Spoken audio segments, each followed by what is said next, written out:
Hello everyone, it's 6:30 on Monday, August the 8th, and I'd like to call the regular meeting of the Select Board to order, please. Welcome everyone here in the room and folks online. Glad you're here, and I hope you're staying cool. We certainly are in here. All right, Rusty, rules of procedure. The Select Board has adopted a set of rules of procedure for each of its operations. They are here and on the chat line. These rules ask that everyone present at the meeting conduct themselves in a civil manner. Additionally, on every chair and in the chat online, there is some basic information which includes how to contact Select Board members, how to secure a spot during the community comment portion of the meeting, how to get onto the agenda, and how to communicate with the board via mail or email. Thank you. Thanks, Rusty. Okay, then the next thing on our agenda is the welcoming of, we call it welcoming of the public. It's a community comment period, and we invite folks from the community to speak to the community during this portion of the meeting. We set aside a few minutes, and today, Miranda? Okay, so today we're lucky to have Belinda Lashway. And Belinda, let's see, should she come up? Should she step at the mic? Where would be the best place for? She should, I think she'll be all set to be heard from right there. I'm pretty vocal, so I think we're She okay. can make herself I heard. can hear her fine. Okay, great, thank you. So yeah, I'm here today on behalf of the Guilford Fair. It's, believe it or not, less than a month away, and we're very excited. We're doing a lot of planning. Everything's kind of getting geared up, and all of a sudden, oh my, it's less than a month away, and here we are. So basically, I just wanted to let everybody know a few things. First of all, hopefully you have vegetables that have survived the drought, or flowers, or you've been crafting. Please bring them to Fitch Hall on Saturday the 3rd, because that's when everything is brought in, and we register everything between 10 and 3. If you could be there before 2:30, we'd really appreciate that, because it's a long day. But we really want to fill Fitch Hall. That's half the fun, is seeing what your neighbors have been up to in the winter and the summer. So we really encourage that. Kids too, hint, hint. Crafts or whatever you've been working on. I believe it's the 16th that the fair books should be out, but everything should be updated on the website this week, so you can go to guilfordfairvermont.com. If you go to guilfordfair.com, you're going to Connecticut. They'd be happy to see you, but it's a longer travel and gas is not cheap. So guilfordfairvermont.com will get you to our website, and that's where you want to be. We really, really are looking for volunteers, as always. All nonprofits know that it's hard to get people. Everybody's so busy, working multiple jobs and running here and there, dealing with, kids that are super active. But the benefit of volunteering for the fair is if you give us 2 hours, we'll give you a ticket to the fair. So that's super cool. It helps you save money. Super, super helpful for us, because we're a committee. Normally there are 9 trustees, right now we're down 2. So if you're interested in being, if we just had someone resign who got a new career opportunity. So he had to miss meetings and said he wouldn't be able to be what he wanted to be. So totally understand, but so we're down 2 trustees. So we'd be happy to have anyone interested, step up. David Franklin is a talker, and he would love to talk to anybody who would be interested. He's the president this year and for many years. Myself, Marianne Lawrence, Marianne and myself are the volunteer coordinators. So if you go to guilfordfairvermont.com, you'll find contact information for Marianne, David, and myself especially. You can also go to Facebook. We're on Facebook, and get contact information there. Send us a message, we'll reach out to you and get you hooked up with whatever works for you. We have stuff as non-taxing as sitting and selling t-shirts, or helping register things into Fitch Hall on the Saturday. 2 hours is, when you think about it, it's not too much. It's just that commitment. It's so hard to say yes, but it's so much fun, and it's a great community event, and we'd love to have as many people available as possible. Thank Could you. you just say again the date, the time when you want the exhibits and stuff? Sure, the Fitch Hall exhibits are accepted on Saturday, the 3rd of September, from 10 to 3 p.m. at the fairgrounds. We'll also have music there that day, and the church will have their food booth set up, so it's kind of a fun little precursor, it's sort of like just the community before it gets to be the big fair on Sunday and Monday, Labor Day, so it's fun, it's a good time. And Belinda, people can download the forms, can't they? Yes, they can, Can you thank you. just describe that? Yeah, so there's, under Fitch Hall, on the, I believe it's the drop-down menu that says more, is where the Fitch Hall information is listed. And it will be all of the exhibits and categories and everything. We have so many things, it gets a little confusing. So if you get confused, that's fine, we have forms there. But if you wanna come prepared, one thing people do, and they're brilliant, is bring the address labels and just slap those babies right on there, and it saves you from writing your name a million times for your tomatoes and your cucumbers and your strawberry jam and whatever. So it's very helpful to do that, but you can also do it in the comfort of your own home with the forms that are online. Thank you. Everybody loves the fair. Yes. Who wouldn't? Good. Thank you. Thank you. Thanks very much. All right. Are there any changes to the agenda order tonight? Okay. I would entertain a motion to approve the minutes of July 25th. Several. Michael, I think you're, Rusty, were you willing to I'll second? second it. All right, is there any discussion among the board members about the minutes? Oops. Okay, that was Richard, I think. All right, so I will take a roll call. So Richard, Richard, are you ready to approve the minutes? Aye. Thank you. Michael? Aye. Rusty? Aye. Miranda? Aye. And Zahn says aye. Thank you. So those minutes for July 25th are approved. So now we move to the part of the agenda where we just update ourselves and keep track of some things going on in town. So first we always turn to Dan for the highway report. Good afternoon, people. Tomorrow we'll be finishing up our project we started on for grants and aid on Truck Road. We're gonna be seeding it tomorrow and rolling it down. Then from there, we're headed to Bucknut Hill to do a project down there through the grants and aid. Then after that, my next project is gonna be going down by Windsor Drive and getting that little section by the brook rip wrap. I want to do that before school starts. So, because we're gonna be having equipment in the road. Then it'll be, well, pretty quick, we're gonna have to start grading roads again, so. This weather is just drying them out. They're starting to get washboardy. You get these hot, humid days and then you get these thunderstorms, it just breaks the seal on the roads. They're starting to get washboardy and potholes. Then after that, we'll be doing culverts and hopefully sometime in September, they'll be in here doing the paving, so get the Heinsberg Road all done and the school road and a mile on the center road, so from the Old Town Garage up. Right on track, it sounds. Thank you. Thanks, Dan. Any questions? Yep. Which one are you gonna stone line ditch?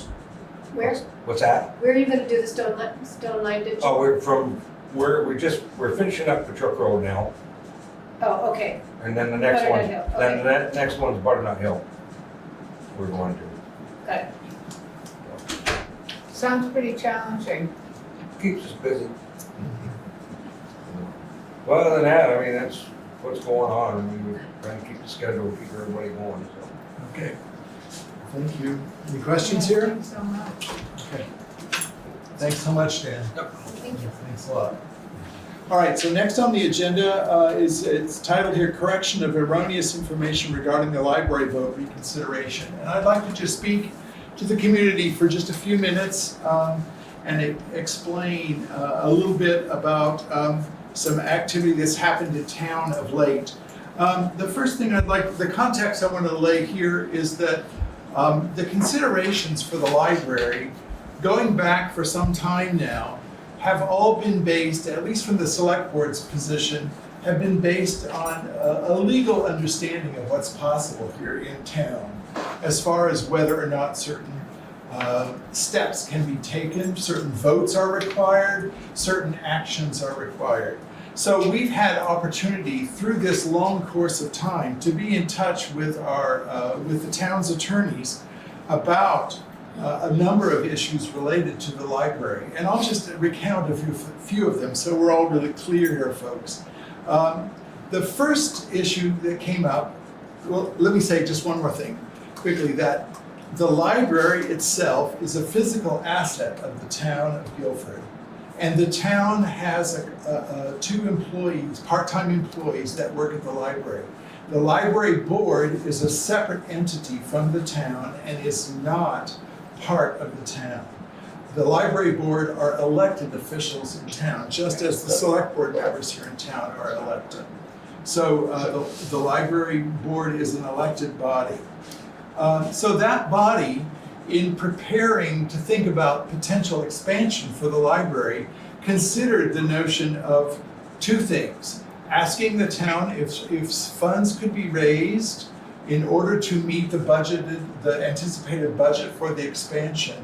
Around the same time, or in the timeline, Guilford discovered that we had an unused bond of $195,000. The select board determined that we would ask the community if those dollars could be used for the library project. Those dollars, the ultimate outcome of how those dollars will be used is dependent upon a town vote. The select board does not get to decide how those dollars are used. The select board can recommend that the town consider things, but the town voters make the decision about how that money will be used. So there was a vote at the town meeting about using 2 tools. One is to raise funds through taxes in order to meet the anticipated budget of the expansion as it was described and developed. And the other was to okay the use of, ask the town if that unused bond of $195,000 could be used. You may all recall that in March that article passed. There was a request for reconsideration after that, a request that we revote. A petition was brought forward, had more than enough signatures on it, and the town revoted about whether or not we could use, we could raise funds, $205,000 exactly, or whether or not we could use the $195,000 unused bond. In the revote, the town opted to not pass it. So that's where it stands now.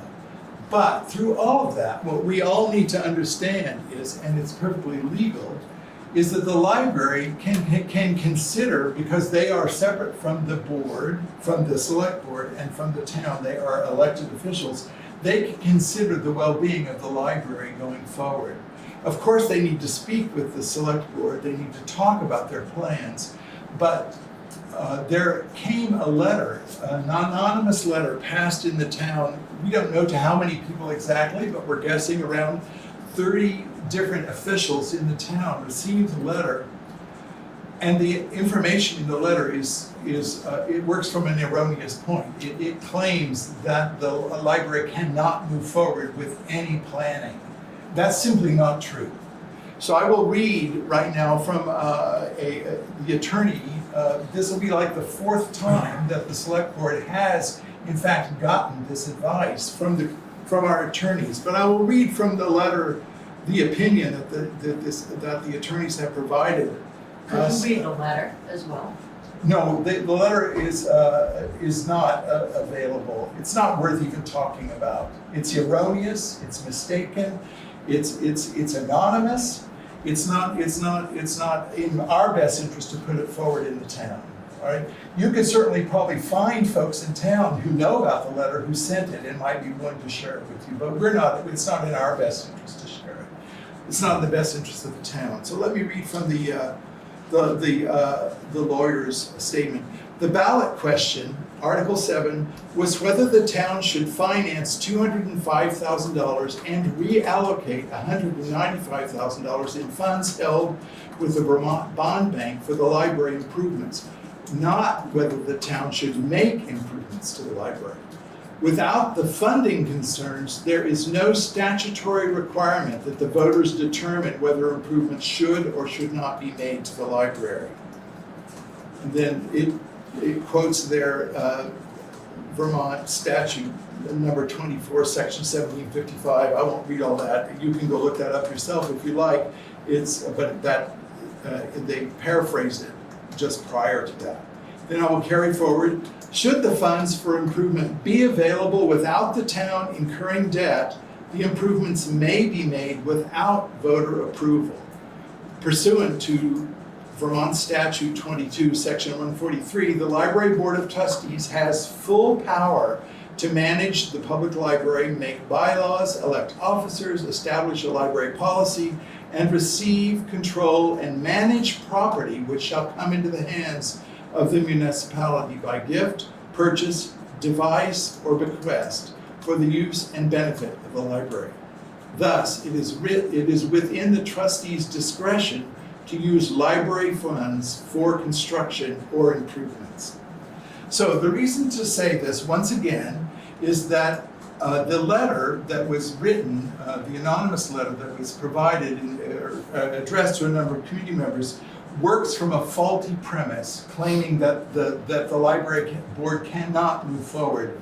And the select board will stand by this position that in fact the library board has right to move forward, and if there are financial considerations that need to come into the discussion, then those will be brought forward to the town, as they were twice already in this past year. So we feel that we're just want everyone to know how this stands, and that we want everyone to have a good, solid information rather than opinion about what needs to move forward. So anyone who has questions can please contact me outside of a meeting. I'll be happy to answer any questions to the best of my ability. And we want everyone to understand that the library board is working totally within the realm that they are free to move in, according to Vermont law. So thank you for listening to that. Yes, Connie? Is it possible to ask one quick question right now? I'll see if I can And that has to do with, I believe that article had to do with, I'm sorry, I should have identified myself, Connie Burton, living on Leatherhead Hollow Road. I thought that article also talked about using money that's in the capital funds, not so? Yes, but those monies were appropriated previously by the town, but they weren't part of the article to be, they wouldn't need to be reapproved by the town. Those dollars had already been approved as part of our capital needs project. And were they, at that time, were they specifically allocated for the library? I think it's, I wouldn't say they were specifically allocated for the library, but it's within, they're also not going outside of the specifications designed by the capital improvement plan. They're all within the context, in the rightful context. Is there anywhere an itemization of what's in that capital fund and where it was voted to be used? Is there any? Yes, there certainly are records. All lumped together. I don't know where those are. Connie, why don't we talk outside if you're willing? We can. I can't speak to it right now because I don't know the exact records. But all those records were approved by the town 5 years ago or so. And then how those dollars get used is part of a process that's been developing over the last number of years. For instance, we recently used those dollars to re-roof the town garage. That wouldn't have been approved like that 5 years ago by the town, but it's in the context of the spending of the maintenance that's required for the town. Richard? If you look at the capital improvement plan of the town that was approved by the town citizens, all the town properties are allocated a certain amount of money in and out. And so that capital improvement plan is can be produced for people to look at. And it's also true that, It was by property. I worked on it, it's by property. okay, thank you, Richard. Thank you. I will also say that, that we plan at our next select board meeting to talk about that very capital improvement, the very capital improvement program. So we'll have a lot more information available and laid out at that point.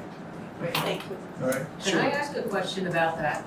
Maybe this isn't where to do it, but like, so that, for example, the library gets to, if they get money from wherever and they want to build this big library, but it's actually the town's as a whole, it's their building. So they might get the money to build it, but then it's up to the towns, everybody, to maintain something. Like, I'm just wondering financially, how this ends up working, that like you have even though they're elected, you get, you know, your board member. I mean, in the, you know, the historical society, well, they don't own the historical society. What if they want to build something and they come up with the money, then everybody, the whole townspeople have to maintain this, or it just seems like it's. Yeah, I mean, I see where your question is going. I don't have a specific answer for it right now, except to say that any properties in the town are under the purview of the select board. And the management of those properties, the maintenance, the looking ahead for the use of those properties is the responsibility of the select board. So it's not as if any aspect of the budgeting that goes forward has to come under purview before it gets done to the select board. But as a town building, don't the townspeople have That's any say in like what? Only if taxes are required to build or to change the budget. Only if new funds coming from taxes are required.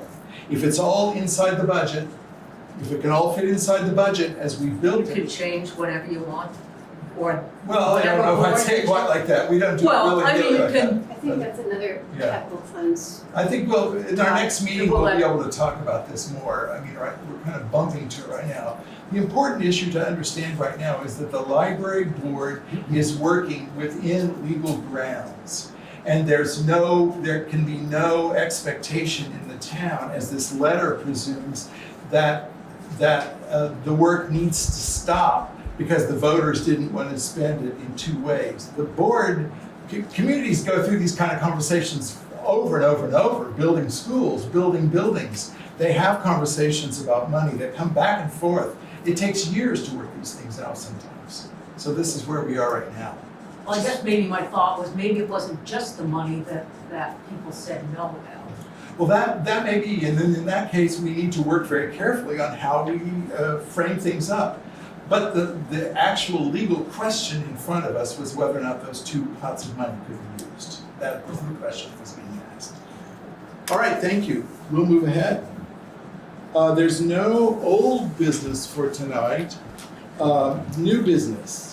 The first order of new business tonight is the annual audit and compensation report. I just wanted to thank you.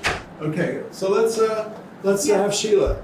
So it's Speak to been, it hasn't been completely flawless coming into this position again. And I just wanted to take a moment to thank Penny for the 4 major things that she's helped me on. One is the Algiers Fire District billing. She's been really helpful to both me and to Dee Baker and the Algiers Fire District Committee to get the billings, to get them out, and to get delinquent payments. And we're actually even getting some movement on delinquent payments from the Vermont Housing Authority, so that's been a big thing. She, putting things into the budget is like a 200, 300 line items that have to go in, and I asked Penny to cross-check it for me because I entered them, but I don't ever want to assume that I got it done correctly. She did that for me, all the while getting ready for the vote tomorrow. The annual audit requires a great deal of examination of the general ledgers and other fund accounts, and she did that and worked with our accounting software consultant to get that information for our annual official audit. And every year or two, the Vermont League of Cities and Towns produces a compensation report of all the communities in the state that have municipal employees that fill out this survey. And that, again, getting all the salary information and benefit information and health insurance information. Penny just did a fabulous job of putting those things together. And she's been doing this, it's been very busy in the office, let me just say that. So I just wanted to take a moment to appreciate her support of me coming into this role. Thank you, Sheila. I think it's well worth remarking, so thank you very much. Thank you, Penny. All right, the second point on our under new business is to review Guilford's public records policy and amend it, perhaps. Well, this is a conversation we'll be having today, not an actual. We may not be making a vote today, but I want to open the discussion with the possibility that we might amend our current policy so that it more closely aligns with Vermont statute. For the public, I'd just like to outline very quickly, we're looking at 4 issues about the notion of public record request. There's an act in the state of Vermont that allows anyone to have access to public records. So who may authorize the release of any public record information out of the office? Who can authorize that is the first thing. Who can actually release the information? What information can be shared by any public official, elected or staff, and which information or what information should be released only by the authority of the Selectboard. These are all questions that are addressed in the Vermont statute that are not quite as carefully articulated, I would say, in the Guilford policy about public records. So we have had, this has been a very busy year, a very active year for public records requests in our community, and there have been some confusions in several different ways around this, and one of those has led to us looking at our current policy with the possibility of adjusting it. So I don't know if anybody has, assuming you've all read the document that the research that we did on the questions. Does anybody have any comments they'd like to make or any sense of things? I will say just one more thing for the community, just so we all know that we're talking about the same thing. The Vermont statute language uses the term custodian. And a custodian of a document is the person who has final authority for both holding a document and releasing it to the public. It's clear in our public and in our policy in Guilford, we don't use the word custodian. We talk about elected or town officials, and rather interchangeably.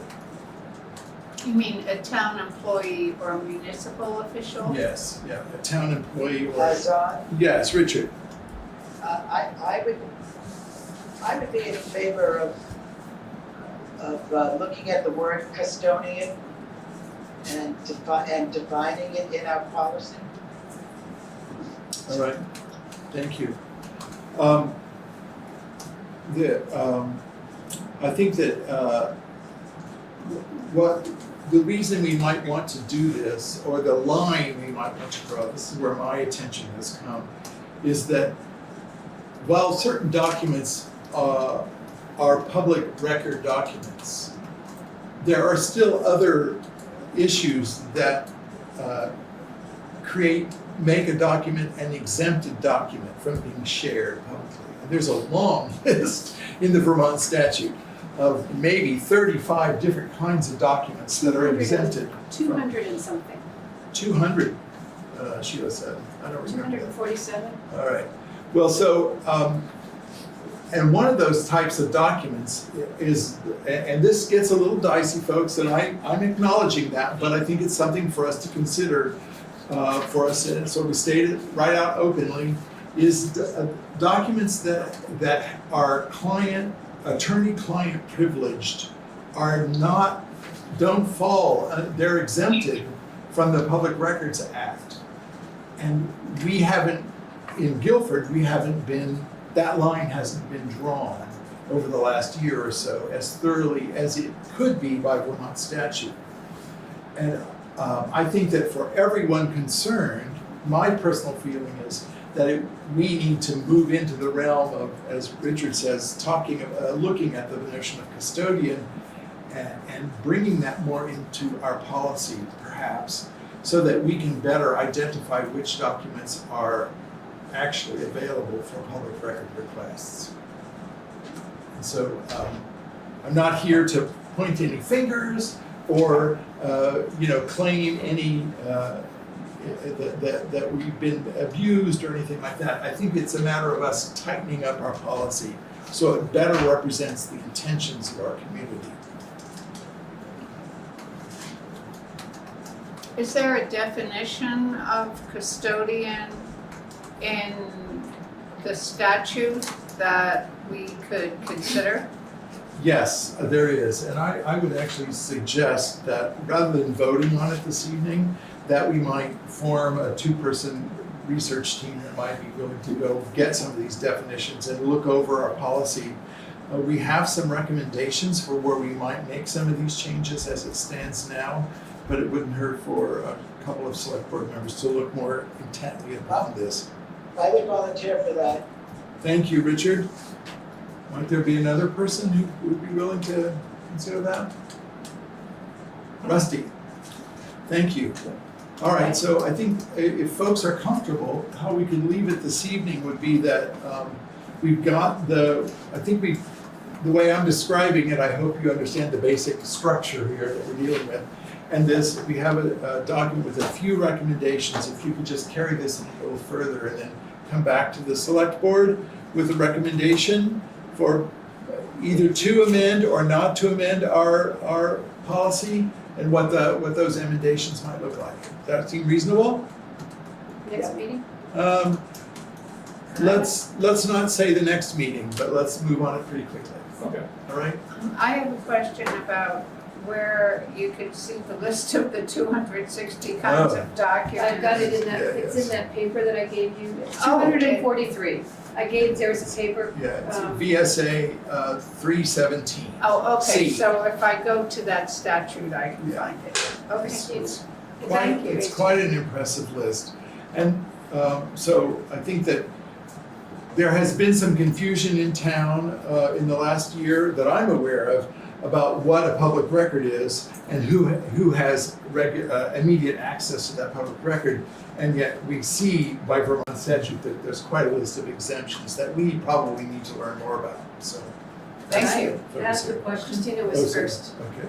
Yeah, one second. Yeah. 1 second, Dolores. Christina. You know, I was waiting so long now, I forgot what my question was. Don't you love? I'm sorry, Christina. I'm sorry. I will say, I'm confused. It feels like you're talking about something that happened on the inside and the outsiders don't really know exactly what's going on. My specific question was, when you say that you're amending the policy on public documents, you said, does that mean you're amending it to be more in line with the Vermont state statute? Yes, Okay. that would be the intention. Yes. Okay. Bring it a little more closely tied to the Vermont statute so that we can more carefully protect the 243 exemptions that are listed in the Vermont statute. I Okay, see. then I think I'll go to Dolores and then I'll come back to Tammy. No, go ahead, Tammy. Okay, sorry, Tammy. Hi, so my question was, you guys were talking about the time as far as responding to a request. My question is, are you talking about response time for a public document request, or are you guys talking about not allowing all documents to be requested? Okay, so Tammy, I'm going to try to answer your question. I think I heard three things. When I mentioned time, I think the time that we were mentioning was how much time we want Richard and Rusty to take in order to come back to the select board with their recommendations. So I think that's not within 2 weeks, but within a month, I would suggest for that. Our current policy, it varies according to certain things. I wouldn't be able to say out of my head exactly what's what, but it's all written down. And we have not been able to comply with it for the last, we're getting better, much better, but there have been plenty of instances this last year where the select board simply was not able to comply.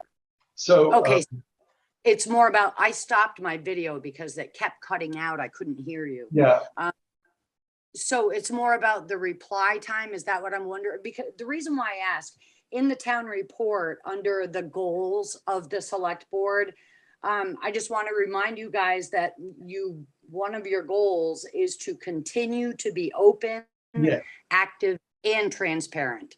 So I'm hoping that what you're looking at isn't trying to make it impossible for us as townspeople to access documents. Absolutely not. That's absolutely not the point, Tammy. The real point here is to make certain that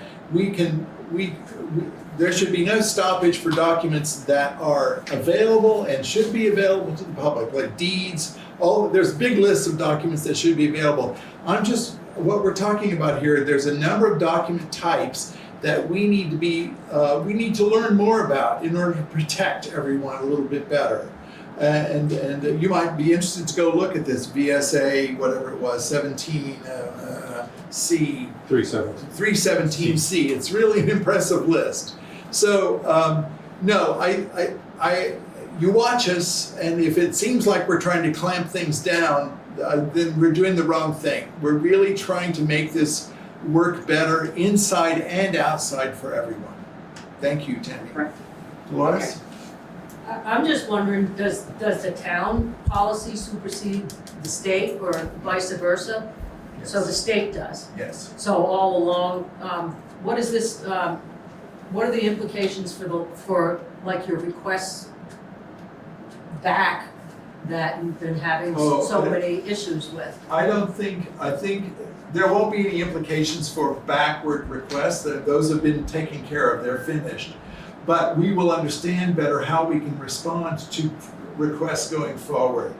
And we'll be able to better instruct our employees and not our employees about how they can address these issues and what documents can be provided and not provided by certain people. So you're just going to adopt the whole, Well, yes. we're going to look and then I'll see. get We're there's nothing in the statute that says we have to do it exactly the way the Vermont does, but the Vermont advises. But we certainly probably don't want to adopt the Vermont language because it's voluminous and it doesn't really apply to us in a lot of ways. But so figuring out how that language would best suit us is where we need to come right now, and that's what we're going to be looking at. So the town policy is the town policy, and it doesn't, it doesn't matter what the state, I mean, it does, but like, No, I think so that does a town policy take precedent over what the state policy is? Whatever the town adopts? I don't think it could ever take precedence over but if there was a contested issue that the town policy said this and the state policy said this, I don't know where it would roll out. I don't know how it would come out. And so that's why we want to look to try to make sure that things are as close as we can to the state policy, so we're not causing problems. Yeah, I guess that was my question. Christina. I remember. Great. It was just a suggestion that if you move forward on amending the policy, I don't know how labor intensive it would be, and this is not a well thought through brainstorm, but if you could code the documents so that when there is a public document request, you have right away, rather than somebody having to say, okay, now I have to comb through everything and everything that's in that file. And right, if something's easily coded with, okay, this is confidential, this reveals somebody's name, this has, Yes. that hopefully that will make the process smoother for those requesting it and for the select board or the town admin. Very good suggestion. Yes, very good suggestion. Thank you. And sadly, there are a lot of documents. And really and truly, folks, we're not looking at huge classes of documents that are at question here. We're not looking at 95% of documents. There's very clear state statute about which documents that should be available to the public at all times. Then there are these much smaller percentage, and that's what we need to get a better handle on that. So that's what we're working to do. Thank you. Oh, hey, hi, Tammy. One more time. Sorry, I have one more question I was just thinking about. We keep talking about ARPA funds and way to use it. So my thought is, would it be possible to have documents that are accessible for the general public if we were to have our town website done over? Because the town website is very confusing. Even Sheila had trouble finding things for me on the website. Yeah. If we could redo our town website, would there be a way to have documents that you know are okay for the public to access? If we could access them through a new town website on our own and not even bother somebody. Yeah, interesting. I don't know whether that's really possible or not. In the holding records and things like that. There's all sorts of statute around that for sure. We'll look at it. Thank you. Yeah, while you're looking into it, that popped into my head and I didn't know if that might be a good idea. Great. Thank you. Thank you. Okay, folks, thanks very much. Good, strong discussion. Any other points here? Thanks, Dan. Right. Okay, want to move on then to item C under new business, which is discussion. Again, this is not a point of action. I just want to start a discussion this evening. DVFiber has an opportunity, has been extended an opportunity. Well, actually, all the CUDs in the state of Vermont, communication union districts, have been extended the possibility of a matching dollar opportunity. So each community, as we know, has received ARPA dollars. And some of those ARPA dollars can potentially be used. There's no expectation here, I'm just laying it out, but could potentially be used to receive a match from this new Vermont Community Broadband Board. And so a dollar for dollar match. So let's say, for instance, the town, bless you. I know that the town of Marlboro Selectboard recently moved that they would set aside $25,000 of their ARPA dollars and the hope is that those would be matched by this VCBB. And then there would be $50,000 to use to, when the internet gets moving through the DVFiber programs, that then we would be able to use those dollars to get Guilfordites connected, is an example. Other towns are looking at this right now.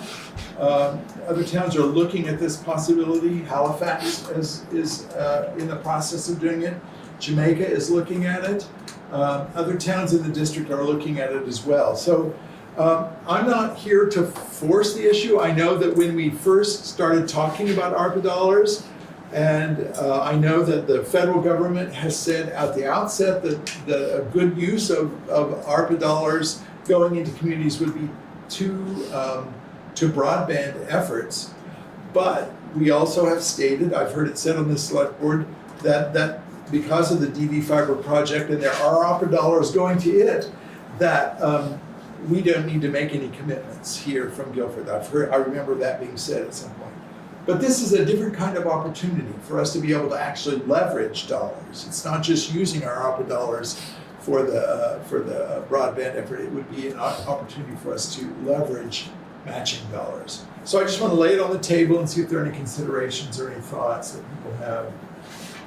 Well, I was wondering what the benefit to Guilford would be in terms of a timeline. I mean, I know that Guilford wasn't, despite what people find in their own homes about frozen screens and interrupted meetings, that Guilford wasn't among the highest priority towns. So if we apply, this matching funding, would that move a timeline forward or just mean that we would have more in the pot? To answer your question, it would not move the timeline forward. The timeline is the timeline. It's only based on how the operations can actually build the system out. But what these dollars, if they were committed, would be held at DVFiber and would be marked for when it became time for Guilford folks to sign up. We would determine what that would mean, whether it would be making sure that every Guilfordite doesn't pay that initial entrance fee, or whether it would be for needy folks who are who have issues with even the low entry or subscription prices that we're hoping to put forward. The details don't have to be ironed out right now. We're not going to be voting this evening, but I think the idea would be that this could probably be more carefully thought of as a way, once the internet arrives here through DVFiber, the fiber really gets built, and once customers begin to sign up for it, this would be something that we could use to enhance that program. When do you need to know? Let me just say this, that just as DVFiber is learning and building out this system, and it's all brand new in the state of Vermont because nobody's ever done, in the country, nobody's done what Vermont's doing, and nobody's having the successes that we are, but nobody's done it quite like this. There was a September 15th deadline, but I just heard today that that's being extended because the Vermont Community Broadband Board is also learning how to manage and do all of those things. So Sometime this fall? it's probably sometime this fall, I would say, yeah. And I don't know, as soon as I know more, I will certainly bring it forward. The point is, this is just to put it on the table. It's not an immediate discussion point, but it's a possibility for us to think about ways in which we can use those dollars which have come into our community. Sarah Coffey has talked with us about this too, that there are other leveraging opportunities out there that our dollars might be able to use, or assist, operate with. Is there like a limit for the dollar for dollar, or do they have an idea how much it's going to cost in the end? Well, Or is there that's being ironed out right now, and I don't know the details. But the match would be from the VCD board has been said that they will, and it's potential. I can't promise that it's going to happen. I would say we don't even want to commit any money unless we're sure that they're going to go dollar for dollar. So that would need to be part of our motion, I think. But if they said that they were going to, let's say we said we wanted to raise $20,000, then the expectation would be that there would be $20,000 of ARP dollars coming from outside of Guilford into the town. So we would have $40,000 to spend toward whatever we decide, assisting customers getting, hooked up, perhaps making it available to certain kinds of customers who need special assistance, or families through education. I don't know what that would look like yet. So that's not to physically bring it into town, that's No, it's once it's here, it's simply to get more money available for the fact that it's hooked up, and then we would start helping people get subscribed to the system. There's nothing that we're going to be able to do, there's nothing that Guilford's going to be able to do to speed up the process. The process is already about 5 years faster than it was when we started on this, just because of the work that's being done by all the CVs and this board now. And we have received, recently, DVFiber has received a $22 million grant to begin working on this project. So it's going to happen. And it's just a matter of how quickly and how we can manage it. Okay. Any other thoughts, considerations? Okay, folks, thanks. Bear this in mind. Steve up there, well, Steve just had his thing light up. There's no hand. Now he's gone. Okay, thanks, George. All right, let's go on to the warrants. Okay, I'll be right back. I'm just going to Get another code. Here you go. John, can you hear me? Yes, Richard. Oh, okay, thank you. Not that round you. Oh, was Richard, did No, Richard have the no floor? matter. Okay. I move that we pay the following warrants. Payroll week 7/31/22 for the sum of $7,136.47. Payroll week 8/7/22 for the sum of $6,169.72. Expense warrant number 2303 for the sum of $18,702.62 for a grand total of $32,008.81. I will second I that. second. Thank you, Richard. Is there any discussion, Brenda? Well, actually, there weren't any hugely standout items like insurance and fluoride. I understand that the library has hired a couple of very part-time temporary people to run the wonderful camps that they have, but really there weren't any standouts. Okay, thank you. Tammy? Sorry, brings me to another question. All the warrants, every time you guys have a meeting, all I hear are these big numbers and I don't really know where they come from. Is that public record? Are we allowed access to where those numbers originate? Yes, you can look at you could come in and request to look at the warrants just as we do. Okay, so would that be something that could be shared on the town website that we could No. have access? It probably would, it's not that kind of public record. It probably wouldn't want to be out in the public, would be my guess. I might be wrong about that. We could look into it, but I think probably that would need to be a one-by-one request. Okay. Sheila? But the warrants are here. Yeah. I think people don't have any idea of how much website maintenance takes in terms of personnel time, and the town does not have the capacity to do that. We are absolutely winging it now, and we hope to be a little better, but to put every single piece of work on the website is probably not a reality. I think, John, may I say something, please? sure, Richard.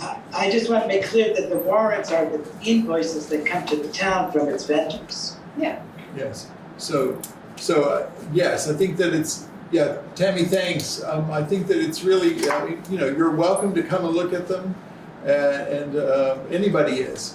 But I think you'll find that we have people in the office who look over them all very carefully, and at least two of us do that at every meeting as well. So. And they are budgeted. And yes, all these invoices are budgeted. So yeah. I mean, they're cross-checked against the budgets. Okay, thank you. Let's see, we need to vote. Richard, are you willing to vote? Aye. Thank you. Michael? Aye. Rusty? Aye. Veranda? Aye. Zahn says aye. Thank you.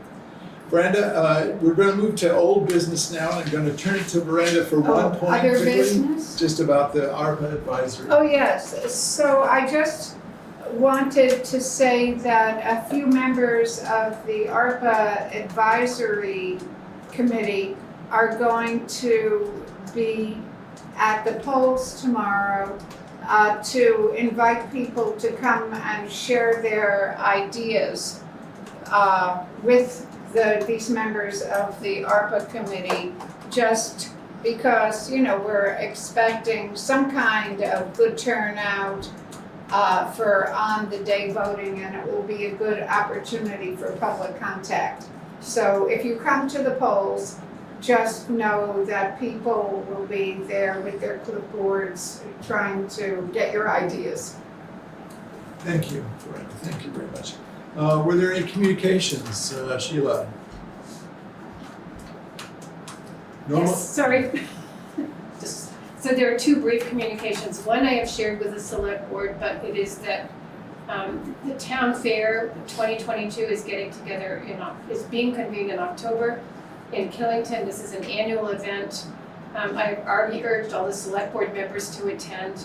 I know you can't, but it's also for other town officials. Like I'm gonna share this with Danny and Lisa, and I'm pretty sure Penny's got it. And people go, you learn a lot, you network, I can't recommend this enough. It's been a pretty amazing experience in past years. Thank you. The second communication is that there will be a boot drop on Monday, September 2nd. The Guilford Fire Department Auxiliary will hold a boot drop on Monday, the 2nd of September, which I think is probably Labor Day, from 7:30 a.m. until 2:30 p.m. So when you go to the fair, take some change and drop it in the boot. Thank you. Thank you, Sheila. Okay, at this point in the agenda, the select board, I move that we will move into executive session to discuss a personnel issue as accorded by Vermont statute, section 313, section A3, to discuss the appointment or employment or evaluation of a public officer or employee. So to do this, folks, the way we'll do this is we'll ask folks here in the room to step out. We'll conduct our meeting here in the room. I'd like to invite Sheila to be part of let's see, let me stop here. I made a motion. I'll second it. Thank you, I Rusty. second. Thank you, Rusty did. All right, so then I will say, the way we'll do this is to ask you folks to step out of the room, and we will move everyone that's online. We'll put you in the waiting room except for Richard. And we will invite Sheila to be at the meeting. And then as soon as we come out, we'll come and get you folks. If you're still here, invite you to come back in. And then we will re-invite folks from the waiting room to come back to the call. I hope it won't be too long a conversation this evening. Yes, we need to take a vote. Richard, are you willing to vote? Aye. Thank you, Michael. Rusty? Aye. Veranda? Aye. Zahn says aye. So do we have to have a separate link? No, Sheila will just Peter's gonna simply, turn You'll keep me on the Zoom. yes, everyone else will be moved out into the waiting room. Oh, So it's 7:45 and we'll come out of the executive session. I'd like to move that we come out of that we exit the executive session at 7:45. May I have a second? Sure. Thank I you, Brent. second. Right, I will ask for a vote. Richard? Yes, I would like to make a motion. Oops, no, sorry, Richard. We're not ready yet. Not quite ready yet. Thank you. We're just voting to exit. Yeah, thank you. Aye, all right. Aye. All right. Aye. Brandon? Aye. Zahn says aye. Okay, so we have successfully exited the executive session. And now we did talk about an issue that we will talk about now in a motion. So Richard? Yes, I'd like to make a motion and I'd like to request our assistant town administrator to read it, please. that the road commissioner advise the select board when they want to appoint a supervisor to take their place when on vacation and to pay an additional $2 per hour of supervisory pay to that designated employee for the specified vacation days, and that the personnel policy be amended accordingly. Is there a second? I will second. Thank you, Michael. Is there any further discussion at the select board about this? I think it's a good idea, and I just also wanted to point out that Dan said that one of his employees was going to be leaving. So supervision will be especially important. Thank you. Okay, let's see then. Any other points? All right, I will take a vote then. Richard, Aye. aye. Michael? Aye. Rusty? Aye. Veranda? Aye. Zahn says aye. Thank you, that passes. Thanks very much, folks. Actions from the previous meeting? None. There were no actions from the previous meeting. Actions taken this evening were to approve the warrants and to approve this action that we just took regarding the highway department. Actions to be, And Richard and Rusty yes. were going to be, That- what are you gonna be doing? That's an action to be taken. Oh, to be taken. Richard and Rusty will speak to us about the Guilford's public records policy after they've done a little bit of research for the potential notion there in order to clarify things. Is there any other business before the select board? All right, I would entertain a motion to adjourn. I move to adjourn. Thank you, Richard. Is there- Second. Rusty, thank you very much. Any discussion? Richard, Aye. Michael, Aye. Rusty, Hi. Brandon, Aye. Zon says aye. Thank you very much, folks. The meeting is adjourned at 7:58. Oh. Thank you. Thank you. See you all. Good night. I